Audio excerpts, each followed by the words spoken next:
Hey everybody, good afternoon, it's Lolo, and I'm here for today's installment of Lori's Kitchen. So those of you who have cooked with me before knows that Lori's Kitchen is in honor of my mom, who was a great entertainer, cook, loved to have people over, loved to show her love with cooking and entertaining and those kind of things. So my daughter and I have been going through recipes and have decided to share some of them with you. So today's recipe is rock Cornish game hen, and these are going to be stuffed with wild rice stuffing. Here's the little rock Cornish game hens here. So those of you who aren't familiar with a game hen, it's really a cross between two small chickens, and they're smaller, and they actually mature in about 28 days, so they're young chickens. They're a little pinker than a regular chicken, and when you bake them, their skin gets very crispy and brown. But the reason I chose this is, as we're, in quarantine and maybe just eating with our families and stuff, I thought this would be a nice holiday dish. My mom used to make this if she had a small dinner party, and I want to say probably 8 or less. And she would make this with this wild rice stuffing and have people over, and it goes really good. The wild rice stuffing cooks in the bird, so the bird is a really nice serving, an individual hen for everyone. I'm only making 2, and the recipe that I'm giving you is enough stuffing for 4, so I'll actually make a little stuffing in a separate pan, and we'll have it another time too. But so to get your Cornish hens ready, one secret that I'm going to tell you, and I'm putting these on a shallow roasting pan where they're up on a rack, and just be sure you dry them off well, because that's going to help you have crispy skin at the end of this. So I'm drying off the Cornish hen. So what I've done is I've taken a pack of long grain and wild rice mix, and I've made it. I'm using Rice-A-Roni. I think you can use Uncle Ben's, if you're at a store that has an off-brand, but just a long grain and wild rice packet, and I've made that, and it's all ready for me. So it's here, and I've taken a small onion and a couple of celery stalks, and I just cooked this in about a tablespoon of butter just until it gets tender. And I probably had it on here about 5 minutes before we started. So that's going to be kind of the base for this stuffing. So I've got this.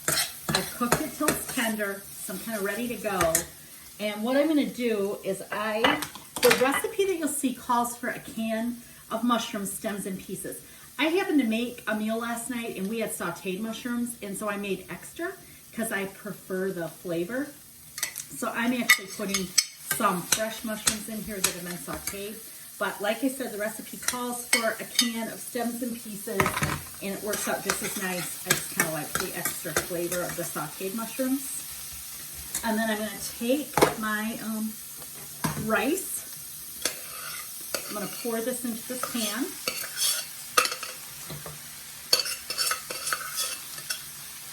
And then I'm going to take a can of cream of mushroom soup. So this makes a really creamy, nice stuffing, and it has a really nice flavor to it. So I think you'll enjoy it. And I'm just dumping that right here, and I'm mixing it till it's well mixed. It'll take me a minute. So, like I said, this was a popular one when I was younger. I think as I got older, my mom started having way bigger parties, or all 5 of us kids maybe needed to eat, and this wasn't something she made a lot later in life. I think she made it more for her and my dad when they were home alone at night. So I'm just going to show you, this is the consistency of this. It's creamy. It almost looks like a really, really thick cream of rice soup, and it smells really good. Okay, so I've got my Cornish hens, and I've dried them off, and I'm going to take salt and pepper. So I'm taking salt, and I'm going to salt inside and outside, just because I want to get, a little flavor in there. and it will also help crisp up my, so I got my salt. I know you guys are happy to see I'm wearing my apron because you can never cook without an apron. And if any of you follow my page, Lolo's Lovely Life on Facebook, my friend Betty had actually found a really cute story about why we wear aprons. And I felt bad for ever teasing my mom about the apron. I guess I never thought of this, but our grandmas or great grandmas or whatever didn't have a lot of clothes like we do. So they really wore the apron to keep their clothes nice. And they did all kinds of things with it. You pick vegetables and put it in your apron. They used the apron when they were taking things out of the oven. It's a really cute story. So if you don't already, please follow my page, Lolo's Lovely Life, on Facebook. And I try to have recipes. I have other things that I think, products that will make your life lovely. I put some inspirational things on there. So I really post every day, and I think most people find it interesting. So please follow my page.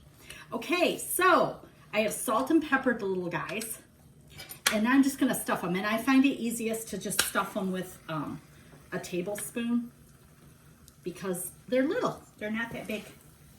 And I'm gonna stuff them pretty tight.